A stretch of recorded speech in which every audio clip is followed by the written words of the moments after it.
కార్తీక మాసం 2025 ప్రారంభమైతే అక్టోబర్ 22 బుధవారం నుంచి నవంబర్ 20 గురువారం వరకు కూడా ఉంటుందండి.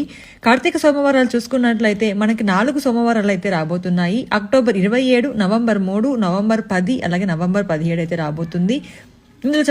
ఇందులో వచ్చే ప్రతి పండుగ కూడా మనకు చాలా ఇంపార్టెంటే. కార్తీక పౌర్ణమి అనేది నవంబర్ 5వ తేదీ రాబోతుంది. 7 గంటల 12 నిమిషాల లోపు దీపాలు అయితే పెట్టుకోవాలి.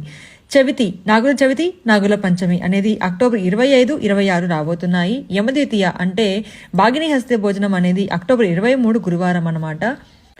ప్రబోధిని ఏకాదశి నవంబర్ 1 శనివారం రాబోతుంది. అంటే శ్రీ మహావిష్ణువు యోగ నిద్రలో నుంచి మేల్కొని భూమిపైన తులసి కోటకి వస్తారనమాట. అంటే బృందావనంలో ఉన్న తన లక్ష్మీదేవిని అమ్మవారిని కలవడానికి వస్తారు. క్షీరాబ్ది ద్వాదశి నవంబర్ 2 ఆదివారం. అంటే తులసి మొక్కకి అలాగే ఉసిరి చెట్టుకి చేసే పూజ అనమాట, పెళ్లి చేసే పూజ. సంకట చతుర్థి నవంబర్ 8 శనివారం వస్తుంది. ఇందులో ఇంకొకటి ముఖ్యమైనది ఏమిటంటే కోటి సోమవారం. అంటే కోటి సోమవారాలతో సమానమైన ఈ కోటి సోమవారం అనేది అక్టోబర్ 29 అలాగే అక్టోబర్ 30వ తేదీ మనం శ్రవణ నక్షత్రం ఉన్న రోజున చేసుకోవాలి.